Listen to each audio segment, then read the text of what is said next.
Like, these are all players that can get back to that level. Yeah, they certainly can, and if they were all able to do so at the same time, they would be fearsome indeed. Let's speak more about Huni. You can see this guy streaming, you can see this guy playing in solo queue, and he is still a monster. You know, he's very good mechanically, but it has been the decision-making, I think, more than the individual ability that is often questioned. Even when he puts himself in a good position, sometimes overreaching, feeling like you need to make something happen, unless you're far superior to your opponents, it is going to be easily punished.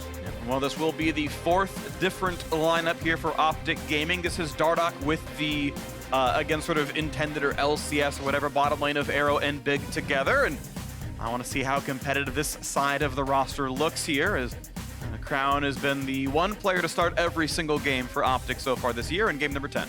And it is interesting because Dardoch and Meteos, I think, are two fairly different junglers. Dardoch people look at as this guy who's going to be really, really aggressive, who is more hot or cold, whereas Meteos is kind of more of the guy who's going to try to play for consistency. He's going to try to play for farm, play around vision control and objectives and all of that sort of style. So we'll see if having Dardoch in the lineup here can get things going for them, as I did think that Crown looked better in the first 2 weeks alongside Dardoch, so that is certainly one area it felt like things were working.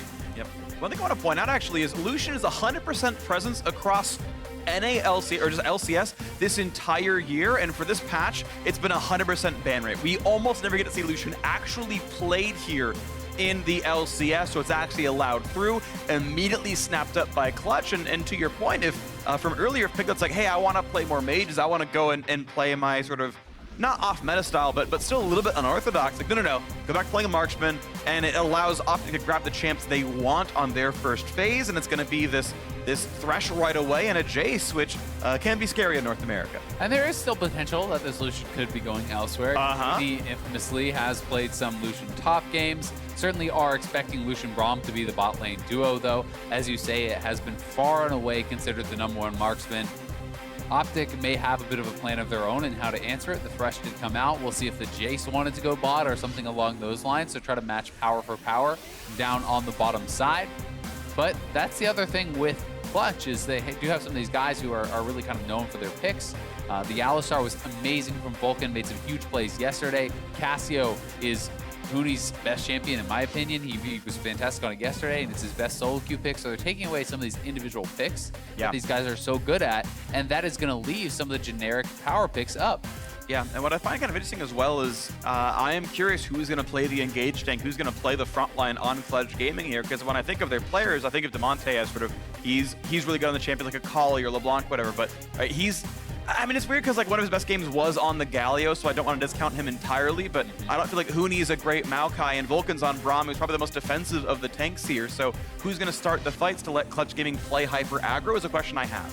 Yeah, it's interesting though, because at the same time, while a lot of people would not think of Huni as a tank player, his SKT days did actually involve a lot of tank play. Yeah. And there are still certainly playmaking tanks, such as a Poppy, right? And I think things like that may more fit his style. We saw Impact yesterday playing something along the Silas lines, where you can go these kind of tanky AP builds, and I think you can fill a similar role. But we'll see who is going to fill that role. And you know, it looks to me like Clutch is trying to bait out a Scion pick from Dhokla, maybe. You know, when you do see that there is double top lane bans like that, and Scion is kind of conspicuously off the ban page, but it could just be that Jayce is going top and Zoe is mid, and the solo laners are already decided. We have to kind of wait and see if it's going to be flexed around. Sure. The nice thing for OpTic here is they can pick their jungler at the beginning of this next round and simply wait to flex that Jayce between Arrow and Dhokla. Those are the two roles he's really going to go for here. There's the Ezreal ban I was waiting to see, because OpTic clearly have the makings of a poke comp here. Thresh can bring you out. Jayce and Zoe obviously have the long-range poke, so Ezreal cannot round that out here. So instead it will be, are they actually going to pick Kaisa here right away? Again, they don't need to rush this one, because I think it's worthwhile to pretend Jayce might not go top lane and just give Huni the guaranteed counter pick. Yeah, it is a little bit weird when you are doing that, but the reasoning that I generally think there is for a pick like this in this order is simply, you're saying, okay, Dardoch has a very non-standard pick, or he has a pick that is contingent upon what else the other team is going to play. Okay, if two more squishy picks come in, Rengar, right? If some tanks come in, okay, we're team fighting Sejuani. And I think that makes sense, you know, when you are looking at it like that, but it does give up the idea of having any potential counter pick on the other side. And you can end in a situation where if you pick red side and you're sitting there and you get no counter pick and your special jungle pick doesn't get to come out, well then you just had a draft disadvantage. Yeah, you ended up exactly. They ended up picking around you pretty well, and I do like what OpTic Gaming are picking up here, though. By the way, right there's that Malphite for Huni. Right there's the engaged tank to knock down the poke. Syndra's probably the most engaged, focused million you could have found. Again, Galio could have worked with Nocturne, but now Clutch have found the way in. So Clutch, this poke might get turned around pretty quickly, and we already know Jayce is stuck up there in a Malphite, which does not feel like a good matchup. And I feel like now, if Dardoch does not bring out some sort of magic damage jungler, then Malphite has such a good time up in the top lane because you're itemizing against Jayce. You want to stack armor. Okay, it's Jayce jungle. It's Jayce jungle. Okay. That was the flexible part. We've seen Jayce jungle in Academy. We've seen one on the LCS stage as well. So it's putting Jayce down there to bring in the Malphite so that they can pick up one of the hardest counter picks possible in the Vladimir, and that's the style coming out there. Yeah, and this is really, really smart. I think how they actually flex these picks around. You know, even Huni clearly thought, okay, well now it's for sure the Jayce, so I do think that they were able to really outsmart them, flexing again another time, because now not only do you have a physical damage jungler as well as the magic damage top, Huni is going to have to be in. This is such a miserable matchup. This is really, truly one of the worst matchups you can play, it feels like, in top lane. It's one of the worst. Because Malphite really wants to be stacking that armor, you're going to have to at least go for a cowl, and it can be very, very tough to deal with the Vladimir, who can even do things like Klepto Vladimir and sit there and farm off you, can harass you very easily under the turret. You become pretty dependent on jungle assistance, and Nocturne's not exactly the guy to get up there and really punish a Vladimir in the early game. No, he's not, but we'll see if they can turn it around somehow. Clutch Gaming have found themselves a bunch of hard engage, but a very, very bad matchup in the top lane. Lira's now going to be going against a jungle Jayce, one he played a couple weeks ago himself, and we'll see how he fares in this one, as OpTic Gaming are a bit light on front line. It's only an Aftershock Thresh to hold that, so if team fights do happen, that can be scary. They can get pushed through. Lucian might just have a field day. Malphite has a lot of good targets. These are all things to be concerned about as we load into the game, as OpTic try to find a lineup that works. They are one win away from being tied for a playoff position, and Clutch Gaming are in those exact same shoes. Even the bottom of the table have a fighting chance at the LCS here. Let's get onto the rift. Let's see who can pick up a win. This is some very interesting comps. I do think that Clutch has a much more straightforward and easy to run comp.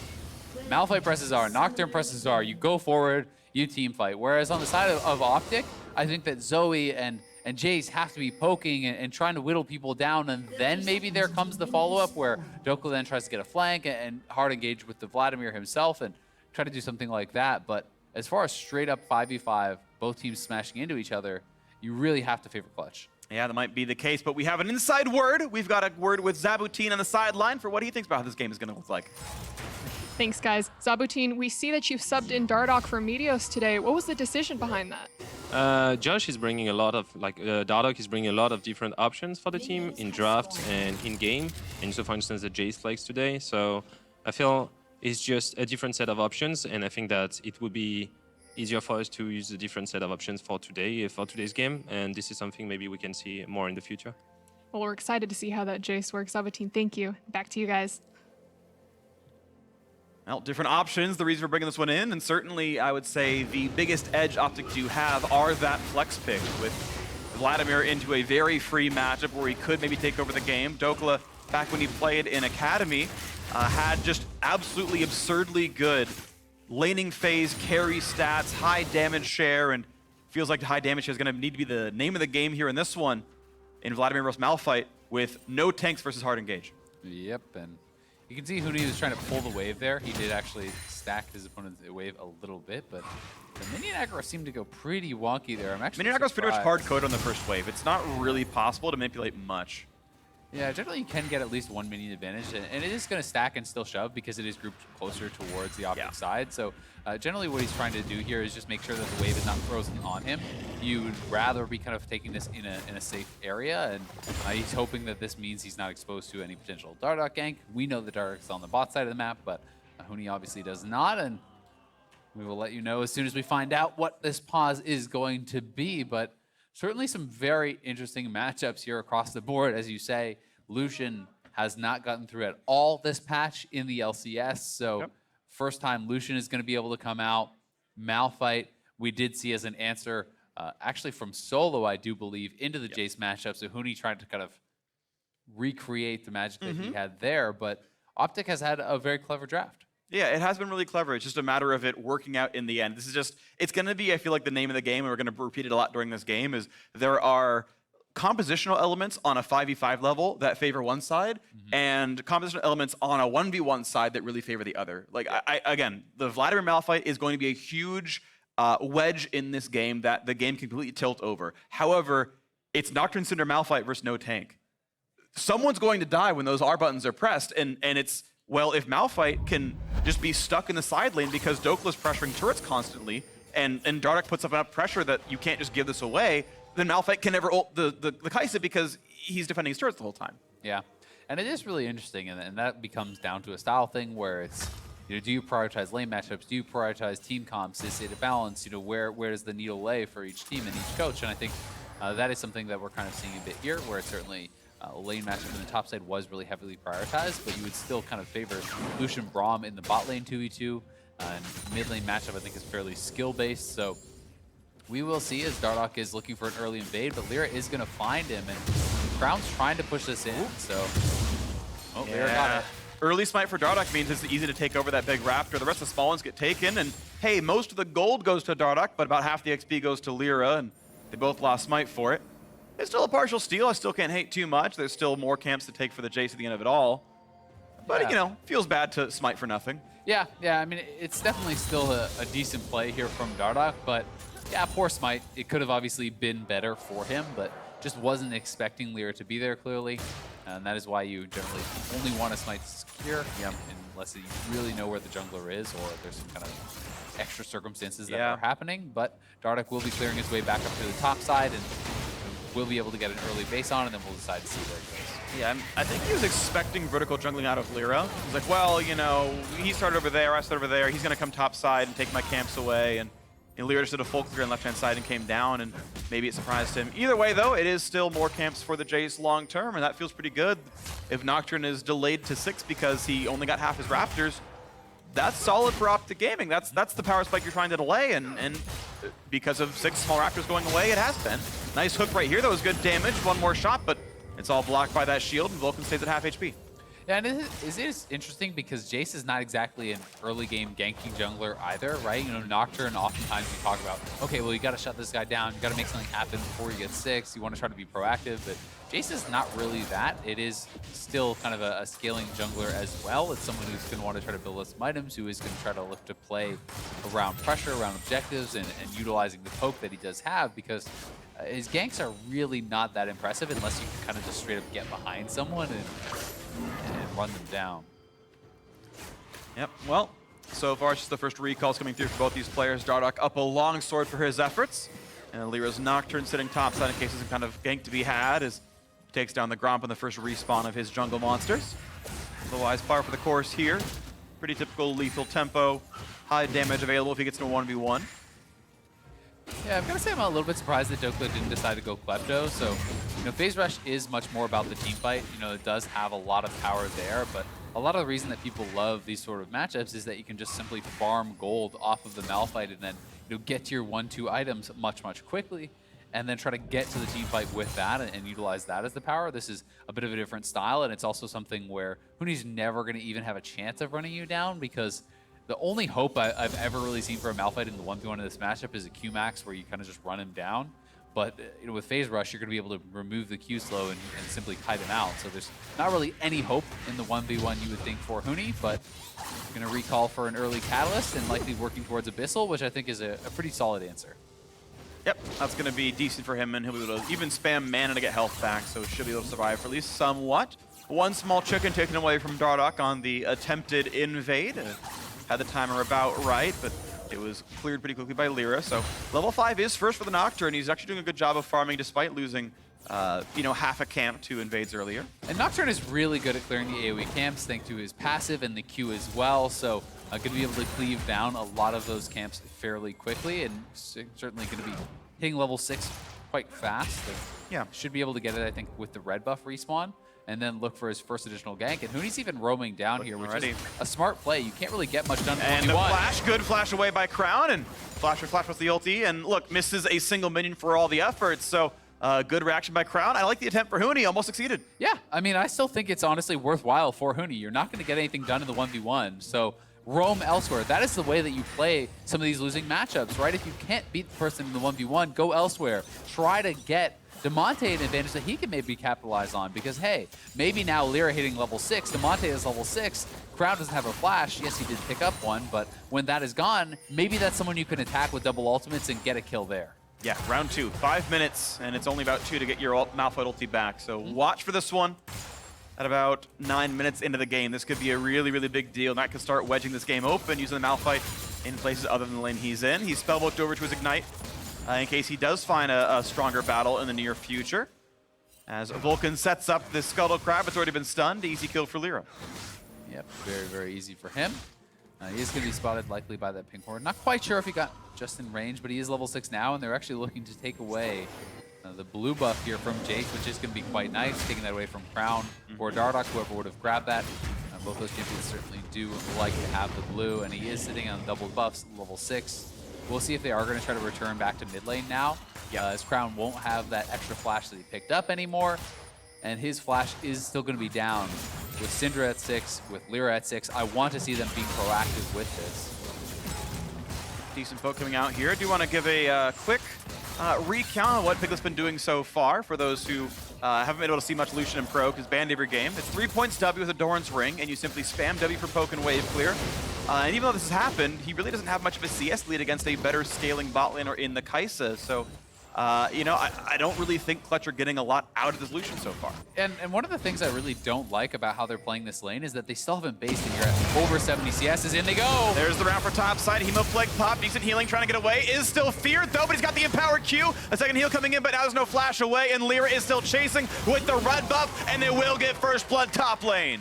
Nicely done. The Spellbook Ignite plus the ultimate lands, and Lira comes up. It takes everything.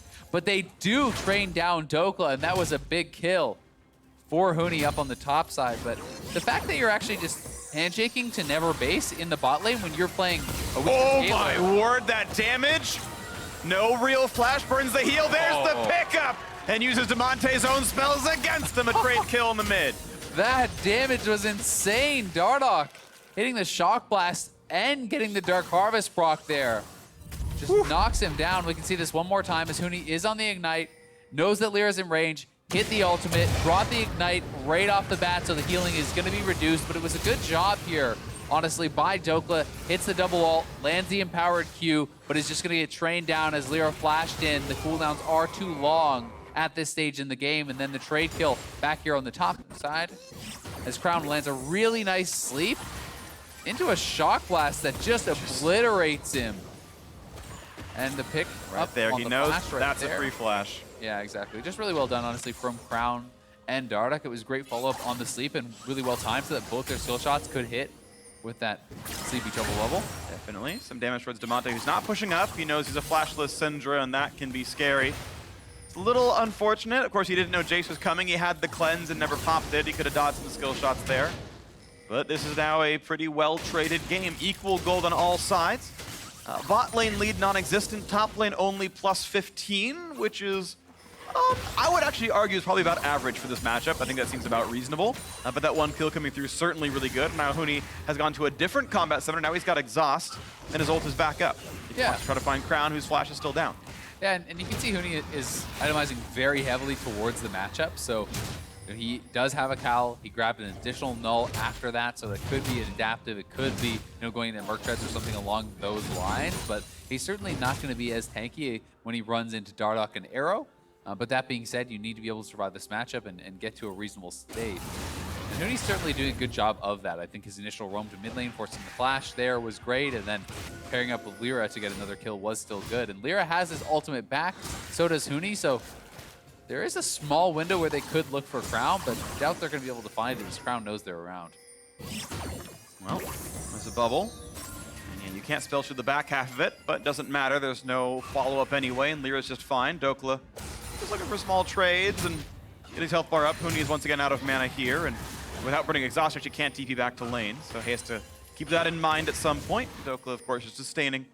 Should be just fine as he moves towards his items. Vulcan coming back down the lane as we still have Dardoch waiting in the wings. He's shadowing bot lane in case there's a play, and hooking, gonna only hit that minion. He's still just out of sight, so if they can get them to actually go forward. You can see Pig's really trying for this one. He's in range for a flay pretty soon, but Piglet can dash if he gets in there. It's not gonna matter. Yeah, and as Dardoch goes over into the river, he likely will get spotted, but is just going to try to throw down some poke first, and not bad. He'll at least get the Guardian out. It's worth throwing that down as he knows he's going to be spotted by that pink ward anyway, which he did then clear out. So some quick ward kills around the river, and we still have a very close game in this one. These teams are just a simple win away from a spot in the playoffs. If they could win one here, they'd be tied for 6th, and what a way to start your second round robin. Waiting though for the next play, a nice bit of damage to the front line, so he's gonna make good stopwatch. And now he has to try to block the lantern, but can't do so. It's gonna be Crown getting to safety. A good lantern out from Big. That was such a well-timed stopwatch there from Crown. The ult damage didn't even actually come through from Lira, otherwise he would have gone down. So very quick fingers there, and Big, credit to him, right place, right time. It doesn't even cost Crown a summoner. Just a stopwatch, and he is able to get out. Okay, so safety here, still pretty close in gold. You're waiting for the next big play. That's, of course, a pretty long cooldown out of Lira, but doing just fine. Crown is forced under his turret. Yep, here it is one more time. Lira sitting around. They are able to land the initial combo. Scatter the Weak comes through. Ult comes out, but he stopwatches before the ultimate damage does come down. Really valuable stopwatch there, and then able to get out before the Fear Leash comes through. Yep. Great positioning from Big. Yeah, and even with the control ward that was put down by Lira there, it was, of course, Crown able to get the part of the model he needed that wasn't attacking a ward, and yeah, that's good damage towards Damonte. Yeah, Dardoch being pretty annoying with that, just kind of showing up mid lane, throwing down that shock blast. Able to knock him down pretty low here, now back up to the top side as Huni is doing well against Dhokla. Remember, Huni has no MR. Yeah, no armor. He's armor, yeah, I know what you meant, of course. He's building for the Vladimir, which means actually for now, Dardoch can have a decent chance against him. Burns the spellbook heal just to get himself some distance and put that thing back on cooldown, and actually pops Sunny Fruit for Huni. Thanks, Dardoch. I guess they were old teammates, so he's like, hey, bud, how you doing? We're both down here, but hoping to get the win against his old friend. And Huni cycling through a lot of these spellbook summoners so far. You know, has worked through the Ignite, the Exhaust, now the heal. He's going to be getting that first round of completion pretty quick, and as you get through that, the cooldowns get shorter and shorter, and you can really start to get more and more access to summoners, which is going to be great for a playmaking champion like the Malphite. Every time you want to go for an ult, it's an easy way to get one of those summoners in and get that use out of it. But for Clutch, it's really, to me, just still about playing around the ultimates. Every time Lira has his ultimate, every time Huni has his ultimate, I want to see this team being proactive, getting out there and trying to get things done with that, because that is really the windows in which you are so much stronger. When you're comparing a Nocturne to a Jayce, it's all about that ultimate. Unless you really think that you're just going to win late game and you don't need to play aggro, they're going to get a nice chunk in the mid lane yet again. Sometimes people just play risk averse. I agree, these fights could be had. Oh my gosh, the damage! Crown! The king in the mid lane takes one out, and Big finds a hook on a Vulcan as well. Suddenly have to pick up 2 kills in lanes. And you could see the frustration on Damonte's face there, head in hands, as he gets solo killed by Crown. Just a straight up outplay. He knows he was the one who had the advantage of the start. They forced the flash with Huni's roam, and Crown has been just a beast in the mid lane now. Damonte visibly frustrated with that kill. Clutch Gaming might be a team really based on momentum, and it's going away from them. This is an uphill game for them now as they move towards the mid lane, but this is all summoners up on Crown. And that's Big is there again. Yep. Now Moby's Thresh, he's doing a really good job here. He's got one of the kills in the team. Top lane outer is felled for the efforts of Huni going to the mid lane yet again. And maybe it's not a lot of CS, maybe it's not a lot of kills, but there is a gold lead and a turret lead in that top lane. Yeah, and the initial chunk onto Damonte has him very, very low, but he has cleanse and flash. Just everything connects. The cleanse even gets wasted there from Damonte, as I think that was a bit of a panic summoner. He'd gotten hit by the Q, nothing to cleanse there. Clearly very frustrated with his play. Knows now you have the cleanse, and that's down too, so if you get hit by another sleep, you could just die again. Yeah. Part of that misplay is I think Damonte also knew, like, he had flash up. He saw the E coming. This was definitely a player of his skill. Could see it coming, could have simply pressed the button, and just, it's a misplay, and look, it happens, and it feels bad, and he knows he could have done better. This time he does dodge the Q, this time he does dodge the bubble, playing more to what he expects of himself. And Crown, certainly having a really good game here in those early weeks. I think Crown had been extremely impressive. These last couple weeks, there has been a lot less talk about Crown and his individual performances, but off to a great start here once again, and in a Dardoch. position where he could be huge in this game. There's a lot of good targets to poke. Yep, just a little chunk down on Damonte here, and just saying, hey, have some mid pressure, have some more mid pressure, and slowly but surely, it's looking pretty good for OpTic. This bot lane turret has barely really taken damage, maybe at 2/3, which with equal farm is still not what you want out of Lucian versus Kaisa. Yeah, really not any advantages there, and Vladimir has certainly gotten the advantages in the top side. Got the first turret solo, up 20 CS, despite getting first blooded. They're looking for another kill on Vlad. Okay, well, he is down into the pool, but coming back up now. This could be the fear, the nice knock up there. It's gonna be a chain of crowd control, and you can't even pop the Q anymore, so Dhokla taken down to the 2-on-1, same as last time, but it's the only kills Clutch even have. Yeah, Huni even using the ghost to just be point blank, so there was no way Dhokla could actually flash the ultimate there. So hard to react when he's already right on top of you like that. So Lira and Huni do combine for another kill. But you have to wonder, is it the right place to be going? Malphite is going to get stronger, but at the same time, he's probably never going to win against the Vladimir despite that. So, when you have Lucian here just kind of farming against this Kaisa, Kaisa's already on the IE, going to be working towards the Rage Blade, should have the Q evolve with the double pickaxe build. So, not really much going for Clutch on the bottom side. Yeah, it just feels like, I guess, where they can do it. It's the lane with crowd control against an isolated champion, so I guess it's where they're looking. Yeah, Big just feels like he has just been roaming around pretty much the whole time, and they're just leaving this bot lane in isolation, farming. Big has constantly been hovering around mid, being ready to protect Crown from any potential attacks, trying to secure vision from the river and trying to get deep wards as much as they can. They really are trying to track wherever Lira could be and shut down any potential Nocturne ultimates. And they've been doing a pretty good job of it, but Lira has had a couple effective ones and is going to be working towards the Black Cleaver, a very CDR-heavy build there. And you will be at 30% with Cleaver plus Warrior, which is going to set you at a nice, short ultimate cooldown now that he is level 11.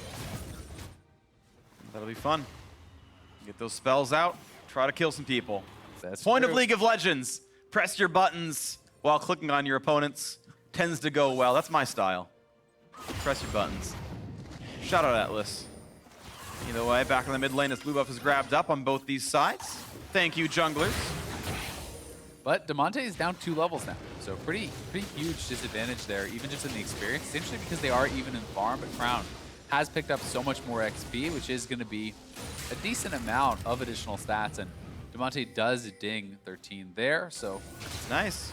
we'll be catching up a bit, but certainly Crown in a really good spot, and OpTic looking to just execute on this poke comp, but they are not really able to kind of turn up the pace too much. Damonte has been still clearing around mid lane, and they always have to be worried about any potential hard engage coming in here from Clutch, so both teams pretty content with how the game is playing out, but it has been a fairly slow-paced one. We'll see if they want to move down and fight around this Cloud Dragon. Okay, decent damage could be found here. Nice shield up for Vulcan, though, means it's Huni is fine. Either way, he was MR stacked, so it probably wasn't going to be too big of a deal. But they're waiting for the next big play as this Cloud Drake is up in 12 seconds, and that's damage on a Vulcan. Shield for that one, so back to base with you, and that alone may get them enough priority to just start up the Dragon. This is just good poke from Crown. The first one got the Guardian, as well as the shield out from Vulcan. Second one, he drops a Knight that he had actually picked up and sends Vulcan right back to base, and Huni has to go top. If OpTic's paying close attention, actually, Huni literally cannot get to bot lane right now. His TP is currently Ignite, and no one's in his lane. Either way, yep, Cloud Drake is a formality, picked up without any issues at all. As you mentioned, the Braum got sent back. We actually saw Nocturne recalling. It was in fog, but he was recalling, and it's a quick pickup there, and OpTic have 2 Drakes. It's honestly just on the back of Crown. He hits 2 combos. So the first one forces the shield. The second one forces him back to base. And then they say, okay, we're not going to fight this with a low HP Braum. Huni needs to get back up to the top side, and it's another Dragon going the way of OpTic. So slowly extend this lead. Oh, nice That's pull. good on reflex. There we go. Dhokla finally able to dodge one of those ultimates. It was a max range one, and that was good play here. But The dual lane's been sent up, plus Lira, so there's going to be a turret taken out, and Clutch should be able to tie up the turret score, and no one is bot lane to answer this pressure. This gets the game a little bit closer. It was about 1,000 gold apart. That lead will be halved here, and the money goes over to Piglet. Certainly well played there by Dhokla, but it is what I expect a pro to be able to do on land when there's no ping. Sure. If a max range ultimate lands and you have abilities to dodge it, then that is certainly a mistake, right? Yeah. But the flash Malphite ult is certainly a lot harder, or a point blank one is very, very hard, and that's where it does get a lot more tricky.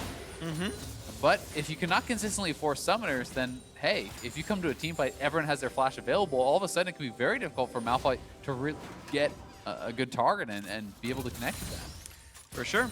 Well, look where people are sent now, as Arrow is top lane, and this is a bit scary to be in because both turrets are gone up there, so it's a long runway for a Nocturne or a Syndra takes you down in. And even Lucian, he probably still feels pretty good about that 1v1. 2 completed items, no Rage Blade yet for that Kaisa. Dhokla spots Huni again and can't even break the shield on a Q anymore. Ignite is used, and suddenly Dhokla's at half HP. He knows Huni could have the ult up available as well, so he's got to watch out for that one. Empowered heal comes through, but they're trading blows, and Huni is feeling a little bit more comfortable. Waiting in case there is a dive, but the mana pool's big enough, he's spamming Qs and keeping Dhokla at bay somewhat. Yeah, he's doing a good job, but you know, at this point in the game, there's a max Q and max E here for Dhokla, and the Ignite is really what kind of chunked him out a bit. It's going to be very hard to ever get enough damage down yourself to do it. With Lucian now sneaking down here into the bush and Lira around, they can go. There's the hard engage. Dhokla pops the ult, channels the E. Here's a chunk coming out as well, trying to dodge from the culling, and will get healed from the ult, so now they're re-engaged, and suddenly Vladimir is too tanky to be killed off. Dardoch gets one, pops his stopwatch, and they can't even block the lantern. He gets away to safety, and a play catches Lira. He has flash. Does he need it, though? Waits to burn it, finally does. Now Crown on the top side in a 1 versus 2. Not found just yet. Dardoch low. Huni gets the shot flash, but still dies. 2 for 1 overall. OpTic might choose to keep fighting, but Kaisa is free farming top lane, so they're happy to take that push and take the extra kill. And Dhokla gets a shutdown off of Huni there as he picked up another kill onto Dardoch right before he goes down. So certainly a good play there from OpTic. They're not quite able to burst out Dhokla. Dardoch was there very quickly, and again, big, right place, right time. This guy really has been everywhere, following the action so incredibly well. It's paying off for the team as second solo turret knocked down there by Dhokla. Yep, 150 extra gold above what the kill would normally give goes over to that Vladimir, plus 450, and as the outer turret is taken and the top lane is shoved all the way in, they can now spot Lucian in a defensive position. And it's the farm and farm and farm. Let's watch this fight once again. Dhokla back at full HP. Yep, Dhokla stepping up. That is a really hard one to actually react to. The culling not quite on point here from Piglet, though, is only able to land a couple of the bullets and then pretty slow to actually cancel it. So they could not finish Dhokla off. Plus, there was no ultimate, Ignite to actually negate the ultimate healing there from the Vladimir. And then his crown roams down. Big was certainly first to the play.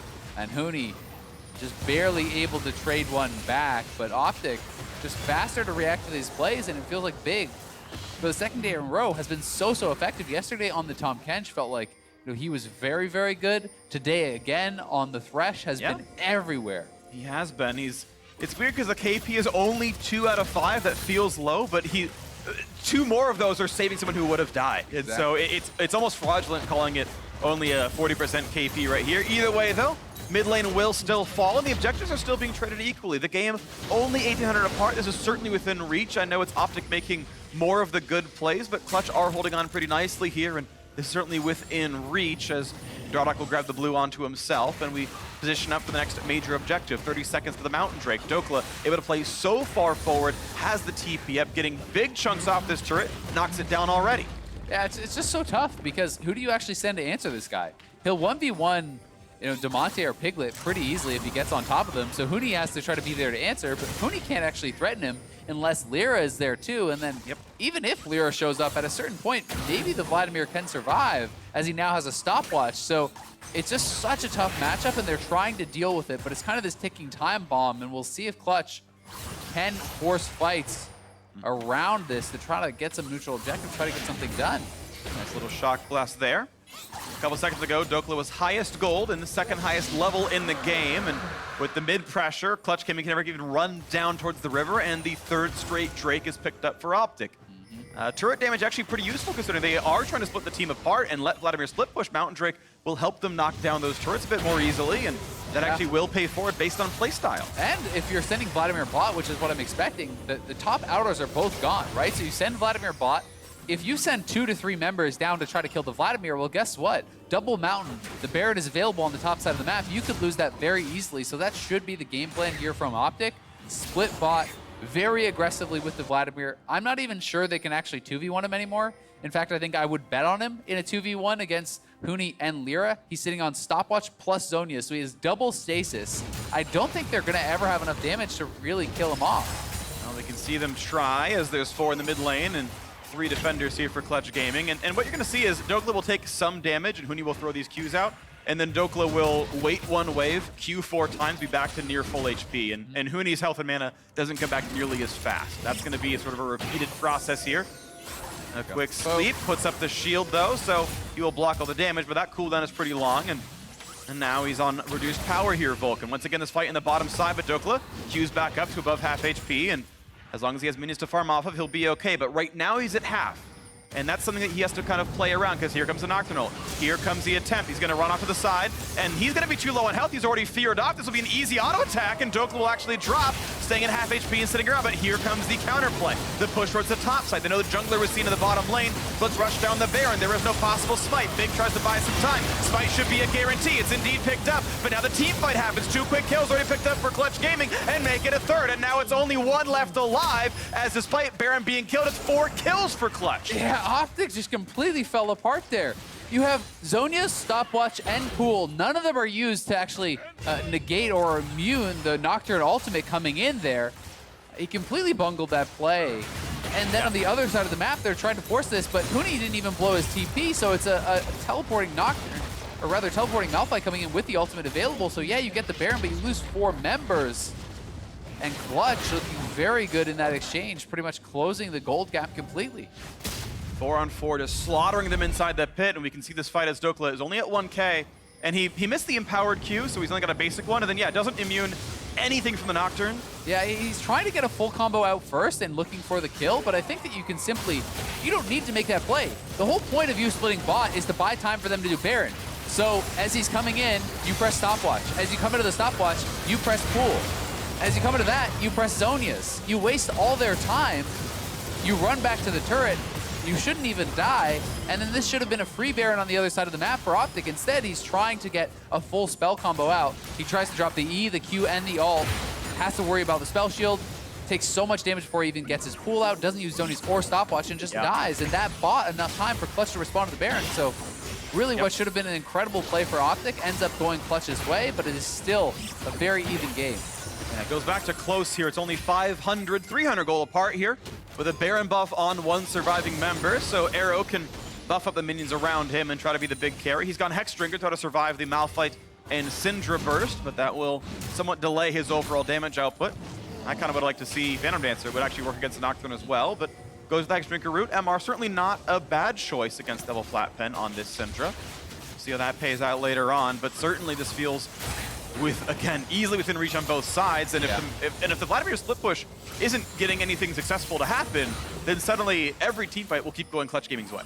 Yeah, you would think so, but I mean, at the same time, if you can actually avoid the Malphite ultimate, if you're able to flash or dodge that out, then I think there's more than enough damage on OpTic's side to focus down the Malphite and maybe things start going your way. But that being said, the Vladimir split push should be going their way. That was certainly some big mistakes coming out of Dhokla to actually have that turn of events, but if he's able to properly execute, he should be continuing to knock down these turrets. He's already got 3 by himself. He can certainly look to challenge this 4th, and when he does hit a Void Staff, which we're assuming is going to be the 4th item, then he can really threaten to actually knock down Huni a lot faster. Sadly, that bubble goes a little bit short here, but now Big Face checking in for some wards, finds a flay onto Lira. Box actually not going to land, but actually gets the hook anyway through onto Lira, so good damage dealt there. Looking for the big poke in the backside, not going to find it. Dardoch almost drops to the ult out of Damonte, but survives it just barely, and it's going to be everyone staying alive.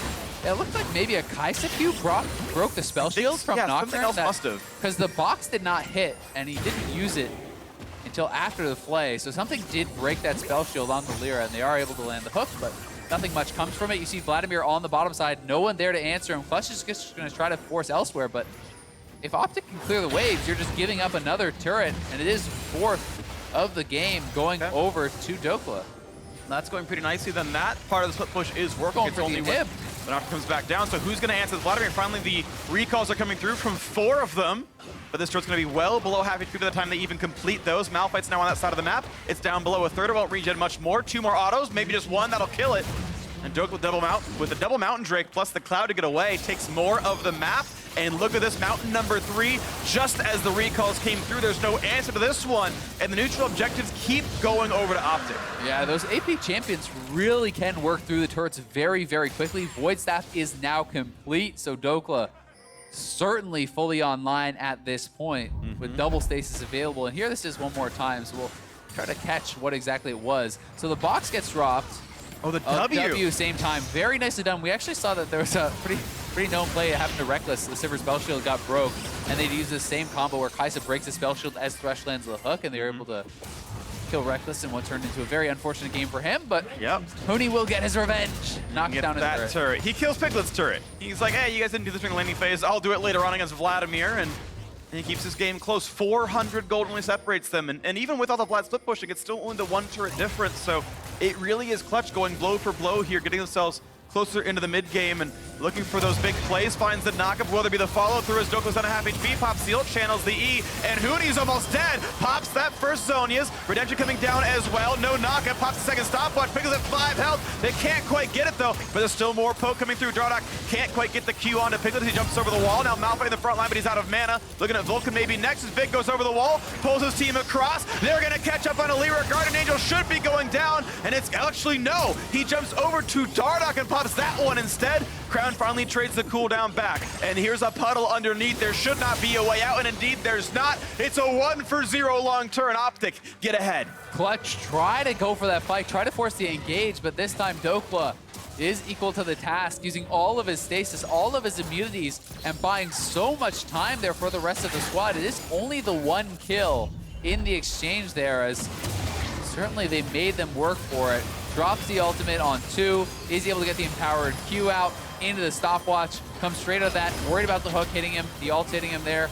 And he is going to drop the second stopwatch immediately, and then Piglet barely able to skirt over the wall. It looked like that Dardoch shot blast just barely not hitting him. Yeah. And this was honestly really clever from Lira. I think well played for him to actually delay this, ulting away from the rest of the team to not only force the GA there from Dardoch, but to get a kill. And now it is OpTic on the Baron. Baron number 2, triple Mountain Drake, and Lyra's nowhere to be seen, plus no ult, but there's again no smite. He doesn't have it either.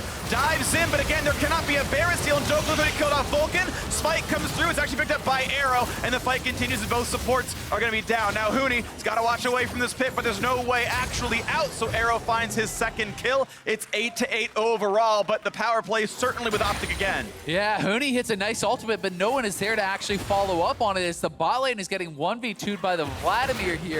And Damonte cannot actually get in range, so OpTic gonna be looking a lot better this time around with the Baron buff. Should be able to go right back to that split push. We'll see it one more time here as Huni is getting a lot of damage out and does land a nice ultimate. But again, watch where Piglet and Vulcan are. Look where Damonte are. They're not really able to get too much out to follow it up as Dhokla's going forward, takes down Vulcan, pushes Piglet completely out of the fight, and this fed Vladimir is really getting a lot done there as Huni's just able to be corralled and taken down. Yeah, really nicely done. The follow-up just simply was not to be had, and really nice team fight as Dhokla puts on 3,000 and one-shots the poor Braum and almost takes down Piglet and Lucian with him. And now once again on side, this time Baron buffed up on the Vladimir, and who's going to stop this split push? Bot lane turret's already gone. Mid lane tier 2 certainly going to fall, looks like, as well. And this is starting to go really OpTic's way here. Poised to go 4 and 6.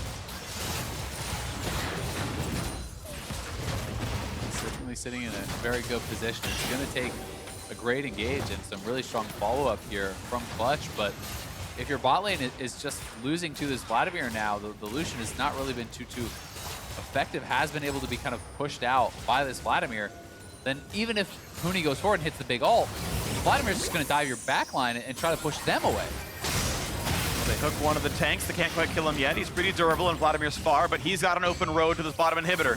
Huni walking down, clearly in vision, and Dhokla does not feel perturbed at all. clears the minions. Arrows here also, and they've got to respect Malphite onto the back line. He's got the exhaust. He can certainly set up some kind of a combo, but a bottom inhibitor is gone. Gold lead 4,500. OpTic still waiting to keep pushing with a minute on Baron. And look at the top wave there. They have that set up, so that is going to be coming in. They can Baron buff up 2 waves if they want, but they're pushing in here. Dedicated top side, good engage comes through. They can't get the kill. No, they do. They knock down Big, so a 1 for 0 as they pile in the ultimates. But a 1 for 0 will buy some time as there's no trade kills. And can you keep pushing even with Baron buff 4v5? Looks like no, OpTic will back off, but Elder Dragon's on the map. Yeah, they want the Elder here. They still have a minute or so on Baron, but they're going to try to retreat back. Remember, Triple Mountain is going to make this Elder so fast that they're sitting on 4 dragons, so Crown is zoning right now with the poke. That means they're definitely They may have already started it up. Ooh, this would be a bit difficult to do with just the two of them. I think Dardoch's already on it. Oh, they are trying, but keep in mind, Clutch can come forward. Malphite ults up in 3 seconds. He can find and engage. We can see those ticks that it is taking damage. Down to 2,400. They're not looking. Elder Dragon's picked up, but they're certain to find a kill. You have to believe. Arrow's days are numbered and he gets shot down. Looks like bullets are better after all, and Dhokla's got to run away. Gets over the wall, stays alive. Single kill bled out, but yes, that Elder Dragon is duoed. Well played by OpTic there. Yeah, really good job. Arrow and Crown just buying time for Dhokla and Dardoch to knock down that 4-stack Elder.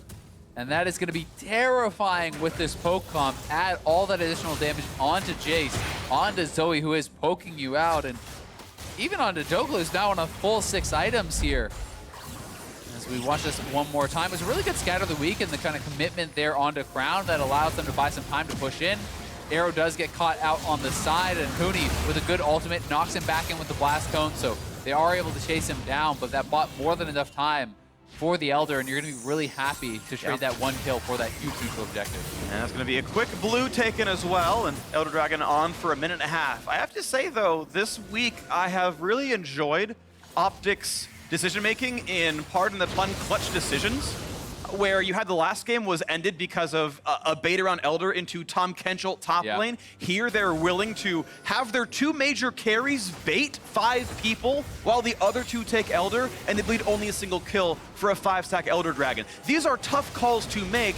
Big, I feel like, is the guy to make these types of calls. I think he's really, really smart in these awkward situations. I am glad he's still in the lineup, but this feels like a part of OpTic's identity is I love Big shot calling in these scenarios. I really think it's him, and it's been correct. Yeah, it certainly has looked very, very good, and they're willing to commit bodies to kind of give up lives to be able to grab these neutral objectives. They're playing very heavily to that style of game, right? Utilizing the Vladimir to draw pressure elsewhere, trying to attack objectives on the other side of the map as they did with Dragon repeatedly. Then earlier, trying that again with Baron, and now here with the Elder. So it's certainly been a repeat game plan. Nice try by Piglet, puts Crown to half HP. I like the idea, but the lantern is already there for Big, and Elder Dragon is on for 20 more seconds. They need 1 auto to knock down the inhibitor, but they have to respect Malphite. These carries are mostly flashless, and they're not willing just yet. They finally back off. They will knock down the turret. A bubble lands, but Malphite is tanky. Mid lane under fire. Yeah, Dhokla slams this thing with the elixir to help on as well, and as this buff times out, do they have to respect this fight? It's Dhokla coming in, but it's all blocked by the shield. Pops the stopwatch.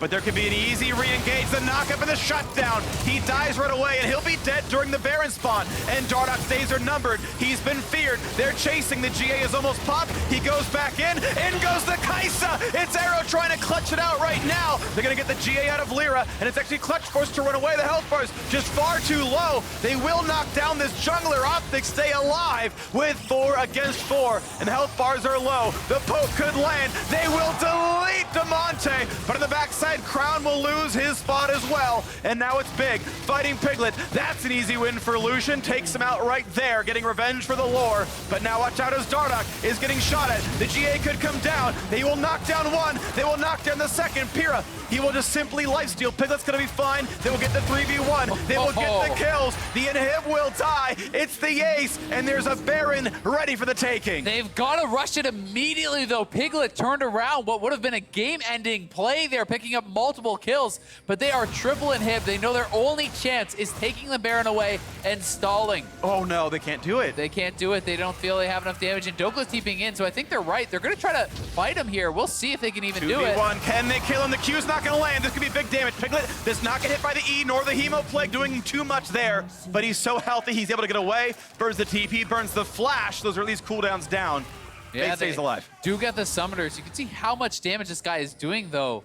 That was just the ultimate and the Q on Vulcan that almost killed him from full. The 6-item Vladimir, certainly terrifying. And despite the fact that he did get killed off in the base, he again knocked some of these members so low that it looked like OpTic was going to win out on the fight, and now they are heading to the Baron pit. All OpTic needs to do is buy time. You do not need to start this Baron. You just wait for Clutch to come to you, and then you run away. Well, they're coming right now to this poor support, and Big's going to be in a 1v5 in a second, trying to buy time against Lira, but he will certainly drop, and that could be the opening needed. It's 2 dead inhibitors, but a 5v4 at Baron pit. And look at Zoe running down the map. It's Clutch Gaming realizing they can just lose the base. They've got to back out now. Exactly. This is all OpTic needs to do. Just buy time. Let the supers push. There's 2 supers spawning per wave around here as the bottom lane inhibitor has respawned, so that is at least stopping, but there's multiple supers in the top lane. The mid lane has them pushing in as well. If they show on the map, then you start up the Baron. If they don't, you wait for the supers to push in. And OpTic are closing in on a checkmate situation. If at any point you trade Baron for Elder, either trade is better for OpTic. You either get an empowered 5-stack Elder, or you get a Baron against a useless one. And honestly, either way, OpTic would be ahead, but they're going to take the Baron by itself without the opponents around to steal. Dhokla simply zones them out. The Baron is glad without any issue at all, and despite being down in kills and only have 3,000 gold, it is still a commanding position for OpTic Gaming. Yeah, Triple Mountain makes that so easy for them to 2-man. Kaisa plus Jayce easily knocking that down in a matter of seconds, and now they're going to head over to the Elder, and they're going to try to utilize these inhibitors being down once more here. As you can see, the inhibitor is going to be back up pretty soon, but supers are pushing in the top side, and they're going to have Triple Mountain, the added damage from the Baron buff, and they're going to be right by this second Elder, which would just be complete checkmate.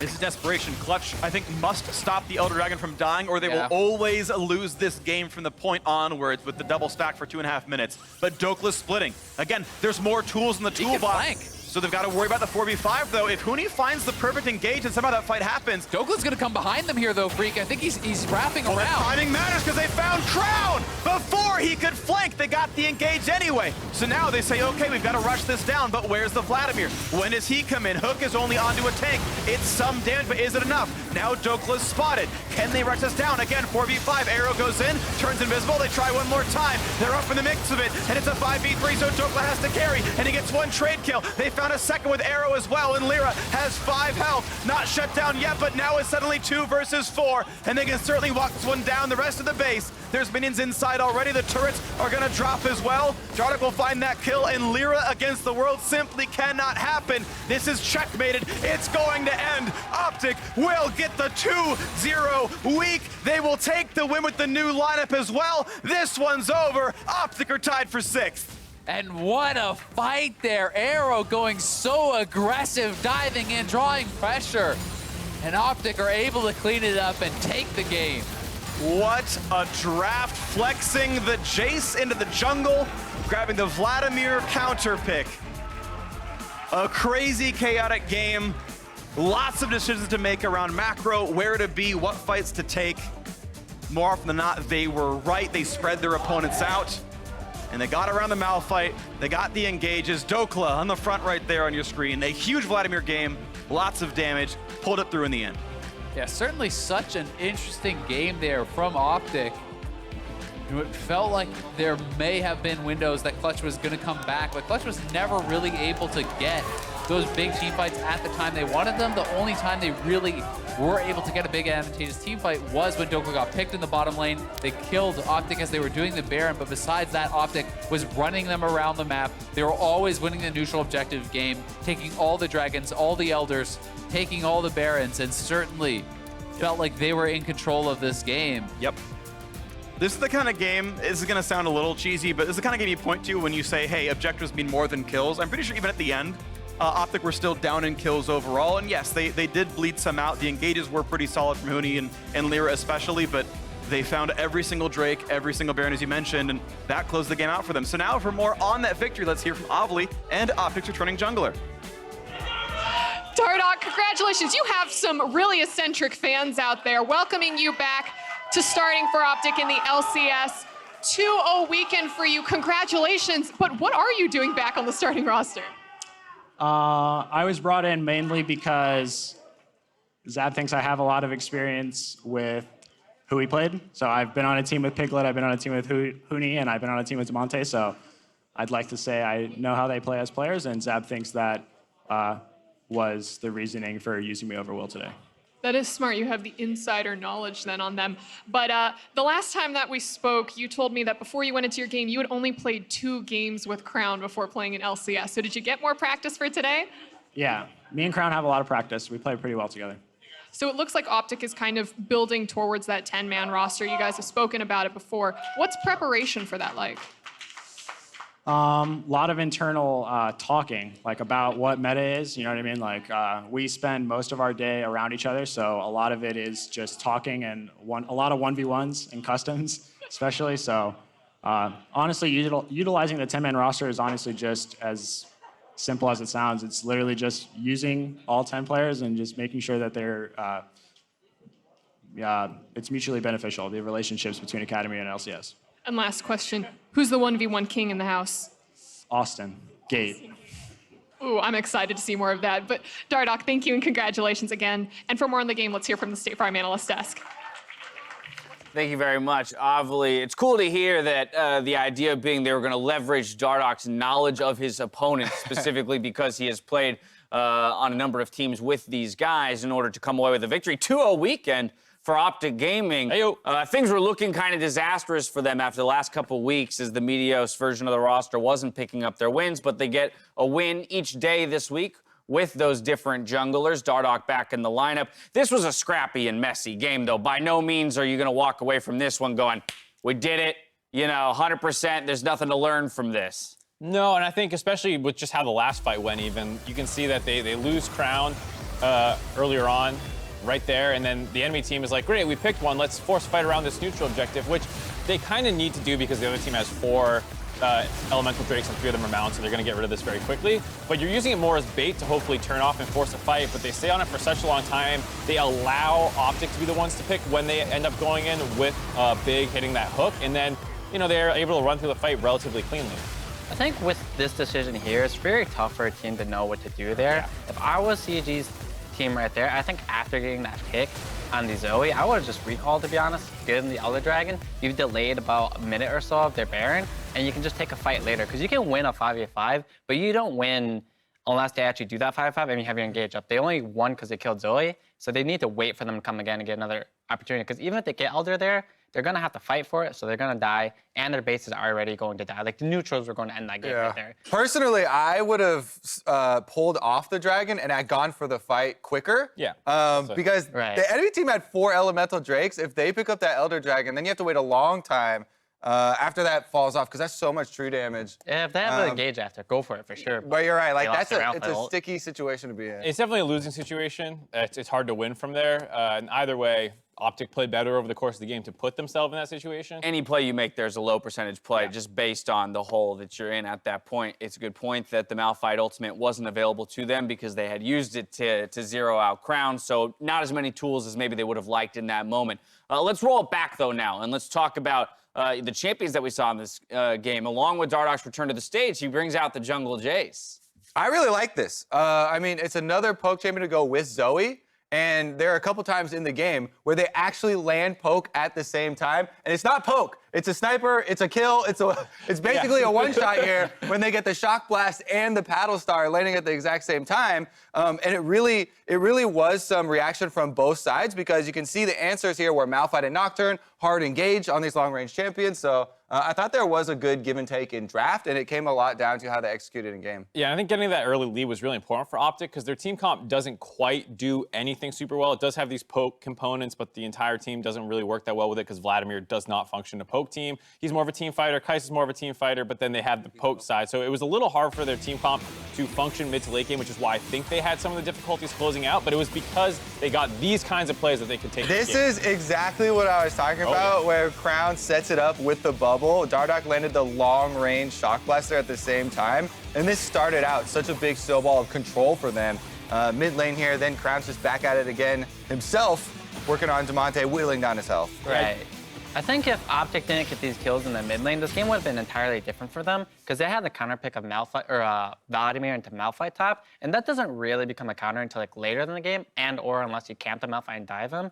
So they needed someone to keep him in the game for a while, and Crown was that person. He's like, hey guys, we're falling behind, but I'll keep us in the game until you guys can do something useful because no one else on the team is useful until later. Right, and the fact that they had Kaisa plus triple Mountain pretty much guaranteed, like, come late game, you have the neutral objective advantage. And as we saw, that's kind of what they leaned on to actually close the game out. Very much so. On top of all of that, Jayce is just yet another flex pick now, right? Now that we've seen it can go jungle from top. I told you I would have gotten out. I would have sold after the first. I know, that's what you said, Kobe. But So you're still just plus like 100. for reference, you're good. still up at a 1-1 record, losing 252. Wait, scroll back up. I want that number. Thank you very much. If they had won, you would have jumped up another $324 And then you'd be the in richest the man on this LCS table. stock market. Would have been a big day for Kobe if they were able to close it out. But if you're looking for a way to rep your favorite team, the LCS merch store is now live. Grab official onstage jerseys from each of the LCS teams, as well as other LCS apparel at lcsmerch.com. To celebrate the launch of the store, We Are Nations is running a sweepstakes to win a trip for 2 to the spring finals in St. Louis and a free team jersey. Learn more at wearenations.com. Up next, it's Cloud9 versus CLG. We'll see you on the other side.